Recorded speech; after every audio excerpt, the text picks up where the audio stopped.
This picture was photographed in combat zones by cameramen of the Mediterranean Allied Air Forces and by pilots of the 12th Air Force, who, during missions against the enemy, operated automatic cameras in their planes.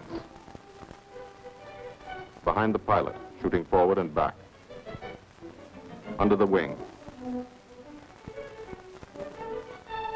In the wing, timed with the guns. In the wheel well. In the instrument panel, photographing the pilot himself.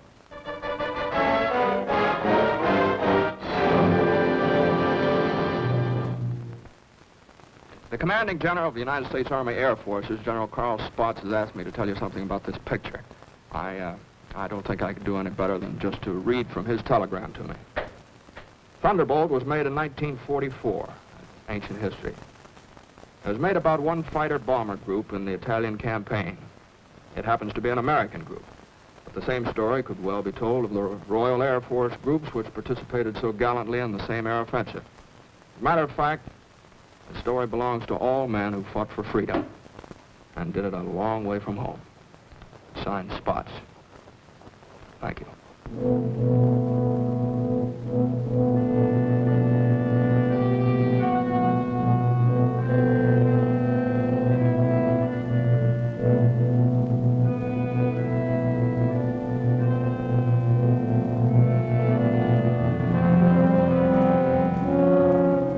To the Italian man in the street, or what's left of the street, this is the fulfillment of a promise. The promise of the fascists to build a 20th century Roman Empire, conceived in tyranny and dedicated to the proposition that some men were meant to be slaves of other men.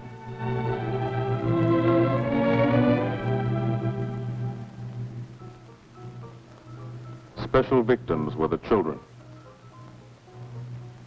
They saw things not meant for children's eyes.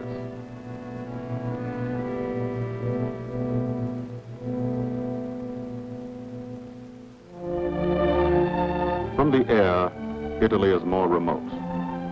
The airman never sees the face of the people, only the face of the country. From the air, you look down at the mountains. Look down and wonder how our men on the ground ever got through. Mountains and rivers. The Volturno, a lot of American blood in that one.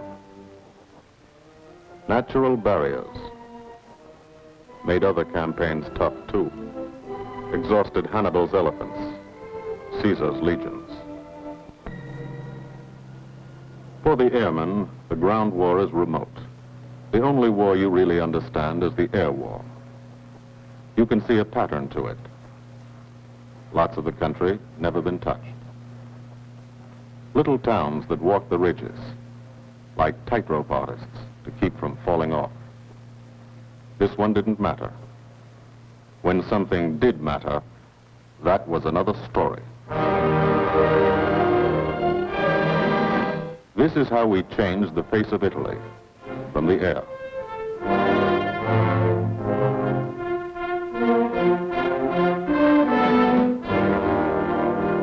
They boasted Italian trains ran on time. Not these.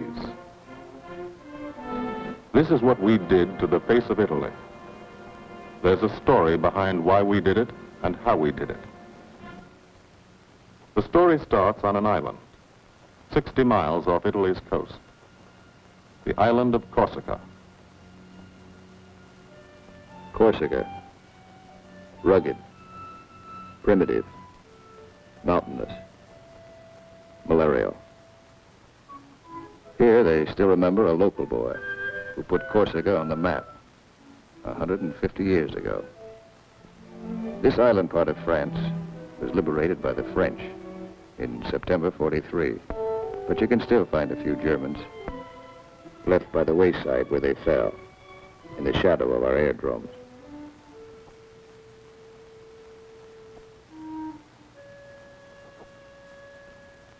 Alto Air Base. Sunday morning. Here, Sunday is like Monday. And Monday is like every other day in the week. A working day.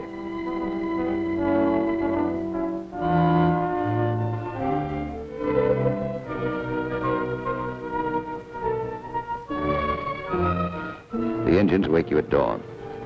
In your sack, you can hear the crew chiefs pre-flighting your planes, getting them ready for the day's missions. This is how you live when you're an airplane driver, fighting an air war, 20 minutes from the Germans in Italy. You're used to it. You've been washing out of your helmet since July 42. From the Holy Land to Africa, across the desert, Egypt and El Alamein, to Libya and Tunisia. 1,300 miles. You moved when the infantry moved. Sicily and Italy. 58 moves in 2 years. Now Corsica. This is the best deal you ever had. Call it the country club.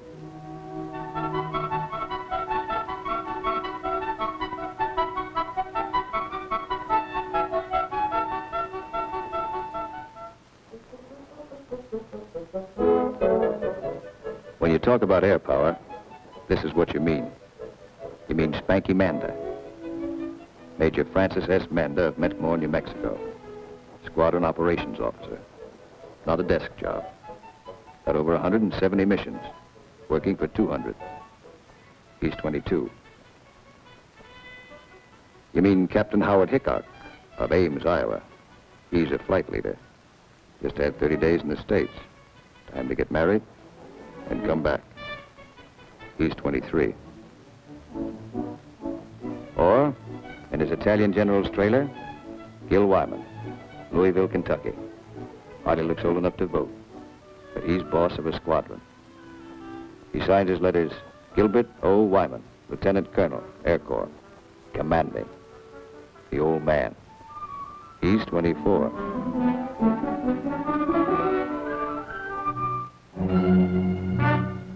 Sunday morning. For the 57th Fighter Group, 3 squadrons, 1,000 men, another day begins at Alto Air Base. You could close your eyes and see it this way. Spread out like a diagram. Been home sweet home for some time. Good steel mat runway, 150 by 6,000 feet. Tower call sign is Breakneck. Lots of jokes about that. We share the field with a French fighter group. Don't speak the same language, but we fly the same airplane against the same enemy. Each lost a man yesterday. We get along. Group commander, Lieutenant Colonel Archie J. Knight, West Point, 1940. He's 27. First mission today is a 6-5 squadron show. Briefing, right after breakfast. Informal, short, to the point. Park yourself in a bomb crate and get your escape kit. Enemy money. Instructions to get you back through the lines, just in case. The S2 tells you about your target. He doesn't have to draw it for you. You do this every day. Sometimes 2 or 3 times a day. Gil Wymond will lead the show. So he lays out the job. That's a nurse's hat. This girl wears it for luck. Eat all you can get. The brass upstairs plans the war. They want something done, they pick up the phone. You do it. Don't always know why they send you out on a mission. Don't always care. But you know there's a reason. A good one. Today, the missions are going out because in Italy our armies have been stopped, cold, at the Gustav Line, across the narrowest and most mountainous part of the peninsula. U.S. 5th Army, British 8th Army, stopped for 5 months. At Anzio, 100,000 men sweating it out. We couldn't move. Stalemate. March 15th, we bombed Cassino, our immediate objective. Good job of bombing. Didn't work. Our infantry didn't advance. It was the wrong use of air power. Wrong because we were not taking advantage of the airplane's greatest asset, its ability to get behind the enemy. That's what the airplanners wanted to do, get behind him. Lieutenant General Ira C. Aker, commanding all the air in the Mediterranean, British, French, and American. Major General John K. Cannon, Uncle Joe, commanding the 12th Air Force. And Brigadier General Gordon P. Seville, 12th Tactical Air Command, the brass upstairs who run the air war. They said, let's not hit him here. Let's hit him here. Let's isolate the battlefield. Let's weaken the entire German front by depriving it of supplies, fuel, food, ammunition, reinforcements. They call the plan Operation Strangle. This is what we want to do with airplanes. How? A lot of railroads in Italy. This is the enemy. Keep the trains from getting through. A lot of rivers in Italy, and over 700 major bridges. We figured if a train came to one, and it wasn't there, it'd be kind of tough to get across. Medium bombers got many of the important ones, but bridges are long, narrow targets, difficult to hit and destroy. Took a lot of trips, bombs, planes, men. We started to use a special weapon. A fighter bomber, the P-47 Thunderbolt. One engine, one man, one bomb on each wing, extra fuel tanks for range. 6-5's crew chiefs taxi from the dispersal points to the end of the runway.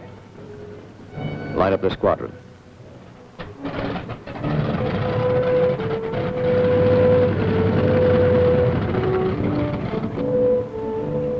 All the pilots have to do is climb in and take them away. If you're a crew chief, you've got your own P-47. Sometimes you think of it as your personal airplane. The pilot's a fellow you lend it to every day. You let him fly around in it, and you expect him to bring it back in good condition. No bullet holes or flak holes. After you've been lending your airplane to one pilot for a long time, you get attached to him, too.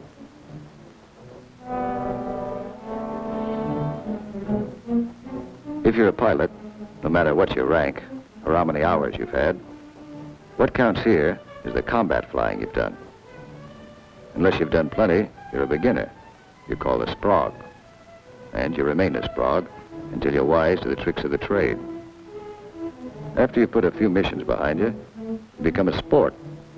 Then, with plenty of action, 50 or 60 missions, if you're still around, you're promoted. You become an old sport, a veteran. The big shots, like Gil Wymond, are called wheels. No one knows exactly why. This fella's a wheel, too. Says so in his plane. Major Richard O. Hunziker of Tucson, Arizona. Got 179 missions. Your crew chief can't go along, so you always like to tell him what you're going to do. Got a triple threat mission today. Each section's going after a bridge. I'll come in on a course of about 40 degrees. Same old thing. Go out there and dodge around in the ack-ack. Dive bomb out of a left-hand turnabout and carry the bombs right on down. We're flying top cover on the other two sections while they bomb, and then we go in ourselves. Weather's supposed to be Cavoo, so maybe we'll have a good show.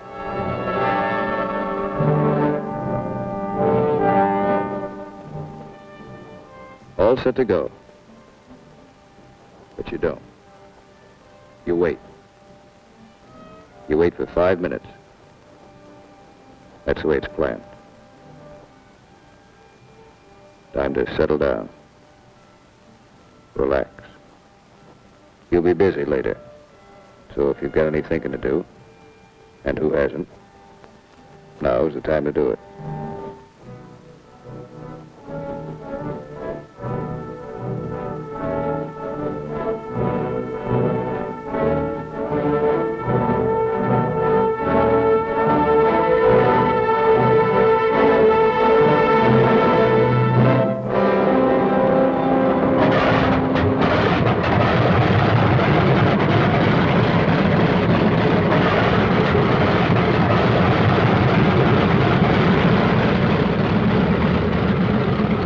Here, roll this till I get back.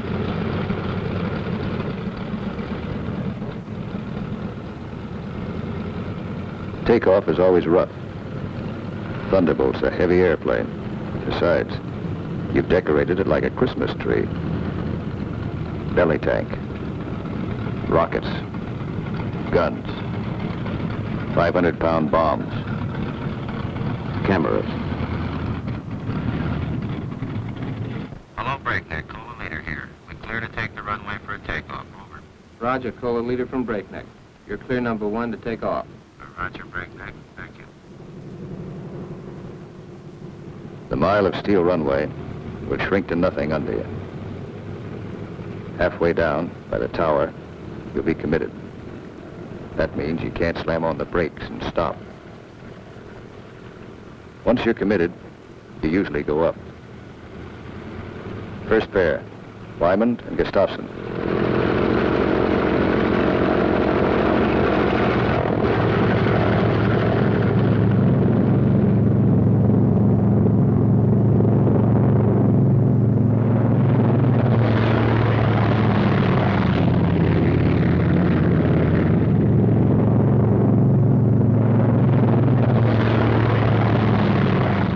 First pair off. Second pair taxis out. Goss and Burgess.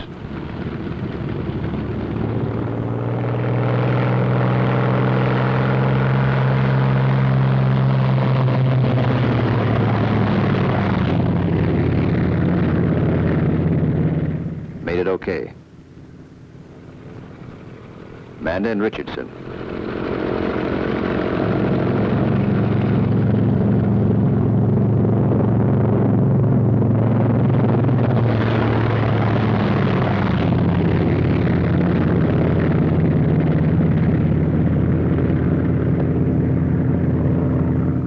Smith and Atwood. Come on, get her up.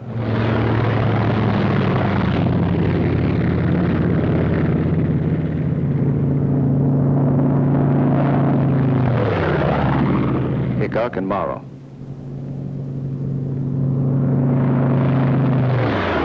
Last pair, Welby's and Hunziker.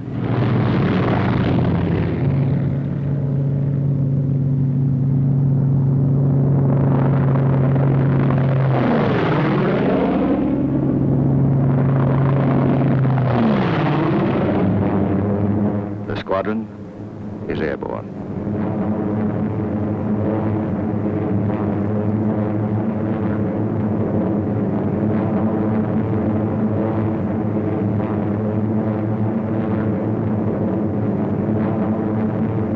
Over Corsica, then out to sea, on the deck.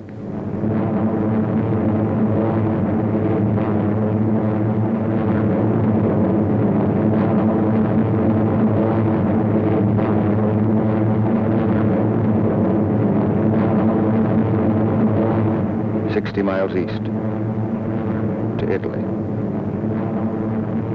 Flying from Corsica, you go only 60 miles and you're 150 miles behind the German front. Turn again on that castle. Now you're heading north into the mountains.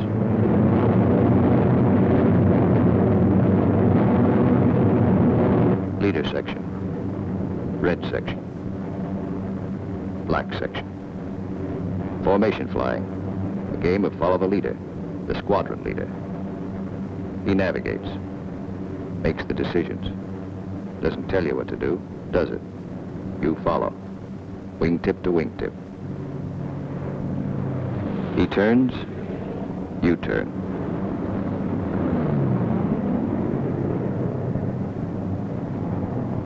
He climbs, you climb.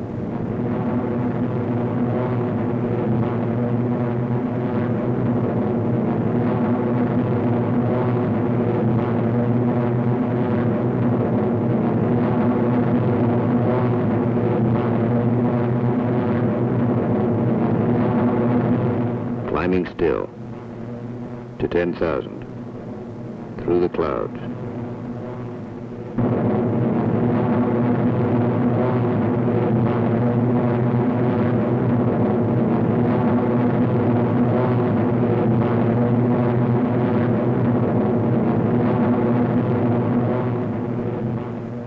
close. Start looking for the target. Stuck down there in one of those ravines. All look alike. Wingman, he's back. Keep the formation spread out.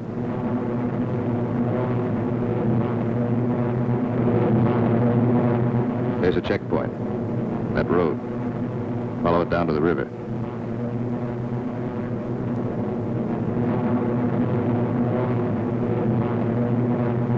Your first bridge should be down there. Somewhere.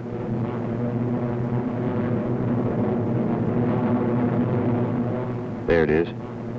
Pass over it. Come back and attack from the opposite direction. One of the tricks you've learned. Leader section. Goes into loose string formation. One plane behind the other. Then, Wymond peels off.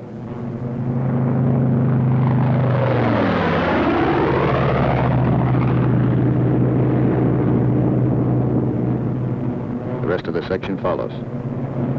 At 2-second intervals.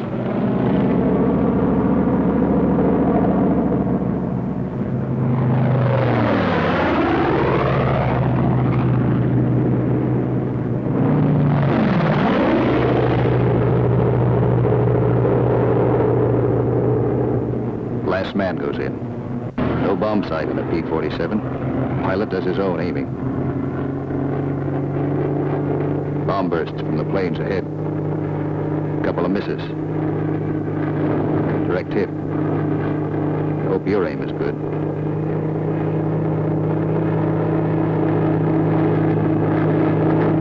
Drop your bombs.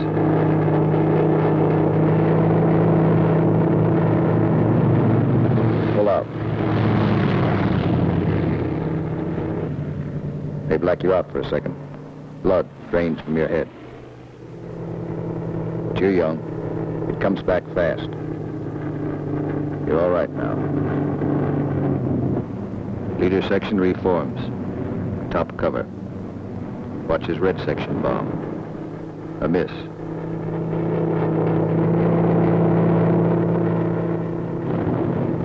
Another miss.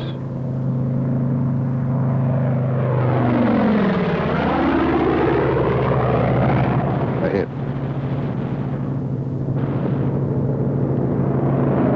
Section goes down.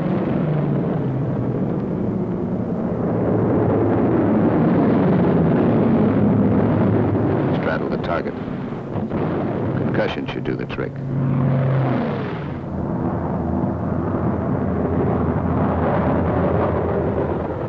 No more bombs. Still got plenty of gas. Plenty of ammo. Go in the prowl. Ease down on the deck. See what you can find.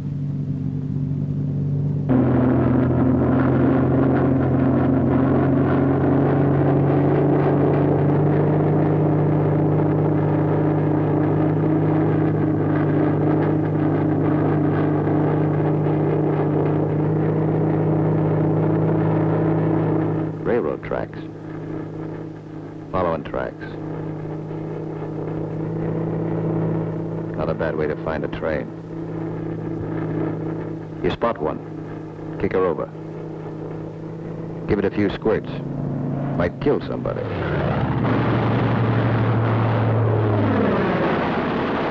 Bust the locomotive first. Train can't move now. Let's see what's in those boxcars. 12 of you. You'll all crisscross in. Everybody takes a few passes.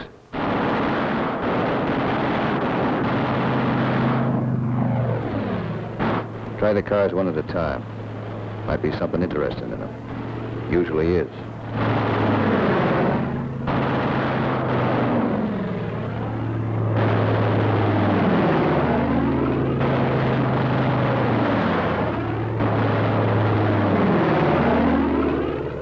Got it burning nicely now. Take another pass. For luck.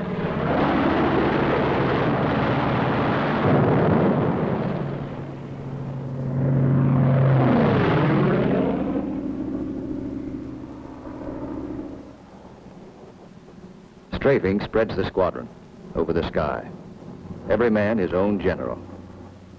Looks like we're out of trains. Lighthouse out there. Wonder if I've got any ammo left. Yep. Radio station. Blow out a few tubes. Somebody in that field. Don't know who they are. No friends of mine.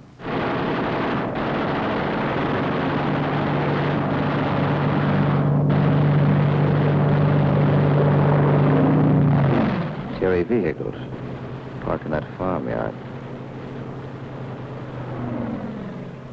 More in back. Must be a headquarters. Houses around here look kind of suspicious. Might be something in them.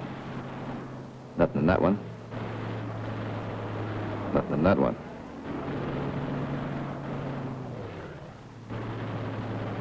Could be wrong. Nothing in that one. Uh-oh. What do you know?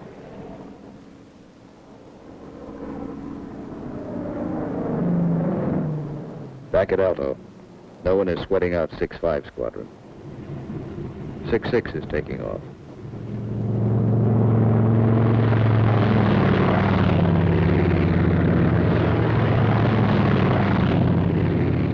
No one will sweat them out either. There are too many missions. 9 for today. When you don't fly, you've got things to do. Try to make some sort of life for yourself. In trying, you've improvised an American community.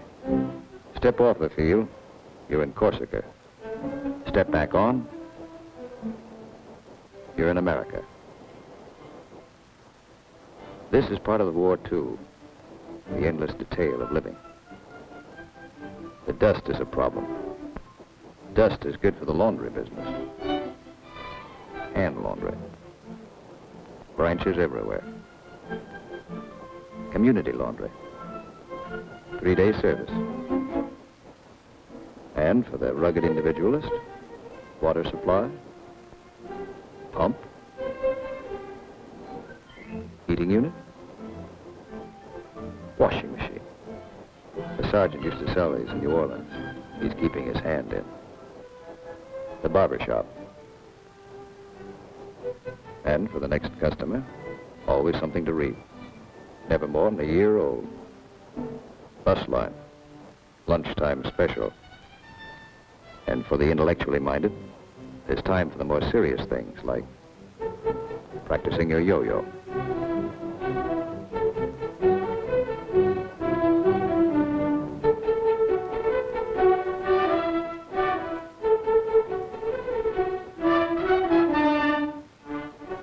If there's anything you want, don't ask for it.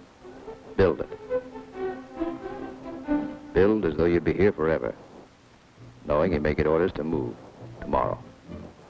6-6 found this canyon, made it their living area. Nobody said they couldn't. Nobody says you can't have a house. Build it. Nobody says your squadron can't have a beach club. Build one. Nobody says you can't dam up a river to make a swimming hole. This American community has everything.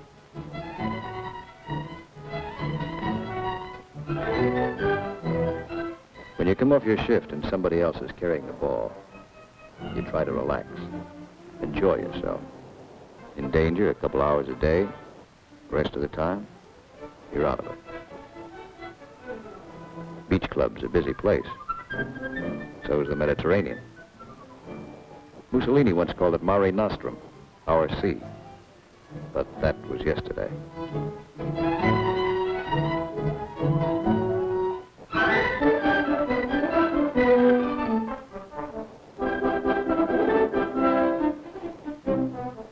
The yachtsman. An old wing tank and a few odds and ends make quite a boat. The crew chief scrounge parts.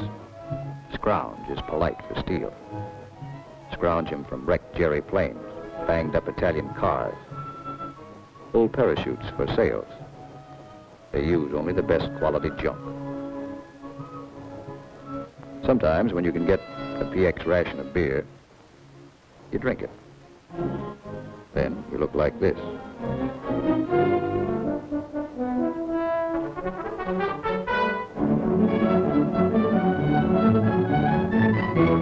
Alto's the best deal you ever had. The country club. Not a laugh, not a sun.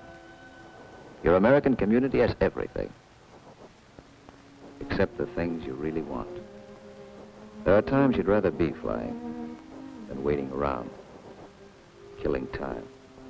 Because when you're flying, you don't have that feeling of the day, the week, and months slipping by. Slipping by and leaving you standing still. These are your years.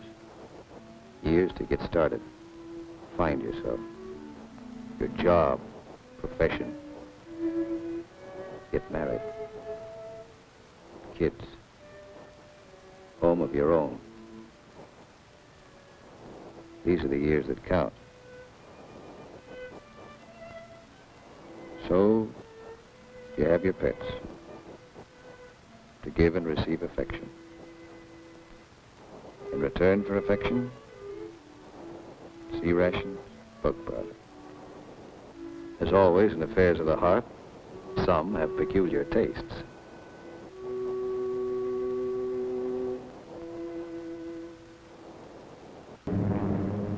Six Squadron, heading out. 6-5 Squadron, heading home. A meeting in the air comes and goes fast.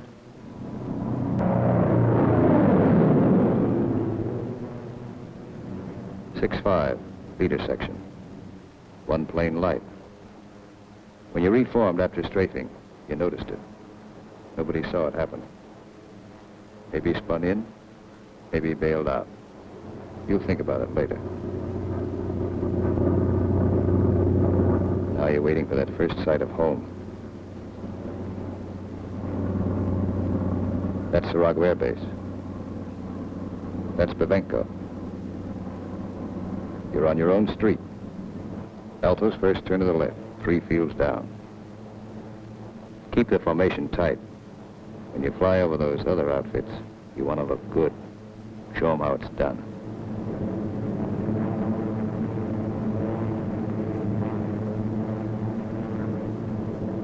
Alto, home. You come in low and peel up.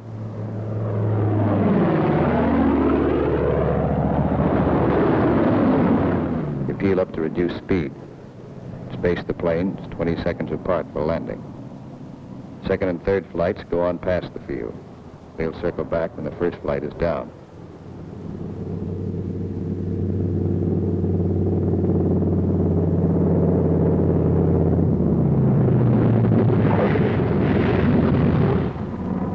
Drop your gear.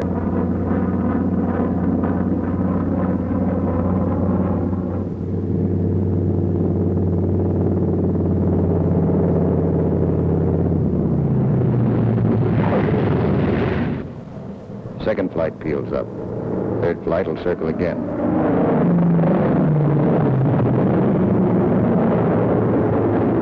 This is all the flying the ground crews see. You like to give them a kick.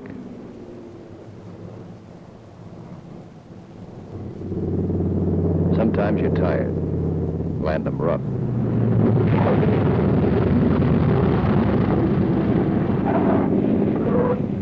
It's embarrassing. The colonel's not happy about the flak holes. New airplane. His crew chief will be mighty sore. And how will you explain this away? Then, after the interrogation, you relax. Grab off some donuts and coffee. Jive with a Red Cross girl who meets every mission. And fly the show all over again, on the ground. Wymond goes back to work at being a colonel. Missing an action report to sign. A telegram from the War Department has to start somewhere. By mid-April, every rail line in Italy was blocked. We drew a line of interdiction across the country. No train could move south of it. South of it, the railroad system was dead. But the German had to keep the supplies moving, still had highways. He took to the roads, so we took to the roads. This is what the Germans fear most. You don't blame them. This is the way Ronald got it. He isn't the only one.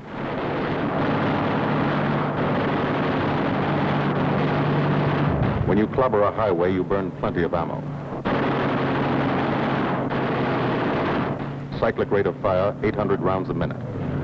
You've got 8 guns, 106 bullets a second.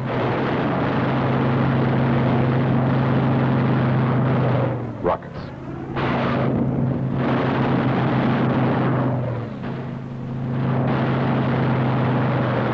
Those aren't just trucks and Germans. You're stopping ammunition before it's fired on the Fifth Army front. And you're doing it 200 miles behind that front.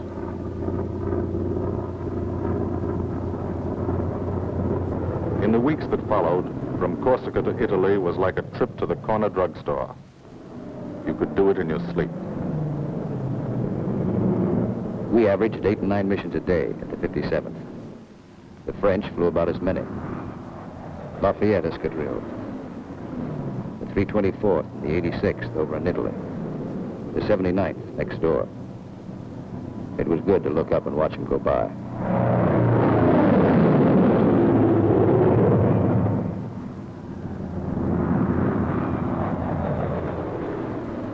But there were other things.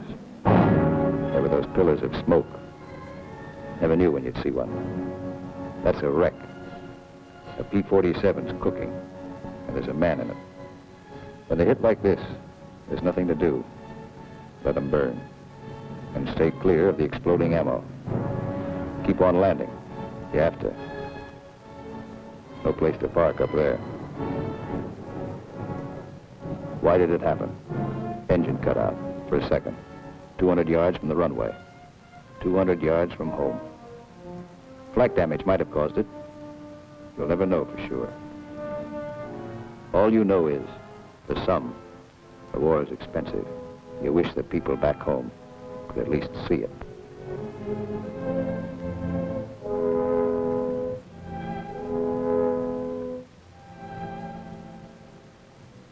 We kept up the pressure. And by the beginning of May, the roads were practically closed. If one man on a motorcycle appeared on the highway by day, he was a dead pigeon. The German took to the sea. 2 months after we started, the strangle was on. The Germans had barely enough supplies for 2 weeks. That's when our ground forces attacked. Allied troops took Cassino. We linked up with a beachhead at Anzio. And in 3 weeks, we're in Rome.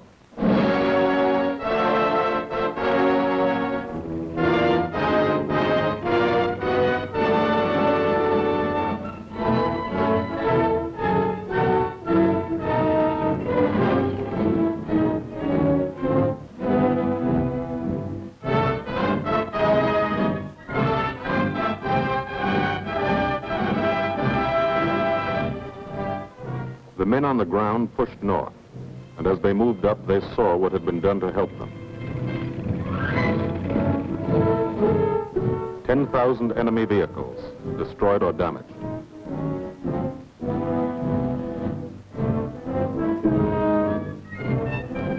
In every town they took, no marshalling yard. How many German tanks went out of business because of the gasoline these trains never carried?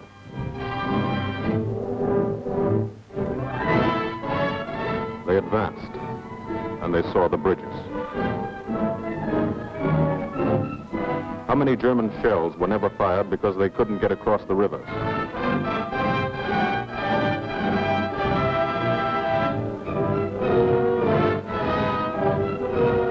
The ground forces exploited their breakthrough. In plain language, they shot and killed Germans. And they ate up the country. Almost 250 miles in one non-stop offensive. The ground forces won a battle, but they still had a war to fight, and you were still flying missions. Up from first light to last light. Only the coming of darkness would stop you. Only the coming of darkness would bring the last missions home to Alto.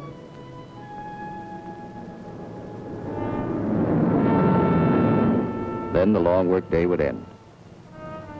Some men hit the sack early, and some spent another quiet evening at the club, Colonel Wymond's Country Club, for airplane drivers. Everybody has a good time, stay in bed till 9:30. Sit around at the pub, Colonel Wymond's Country Club.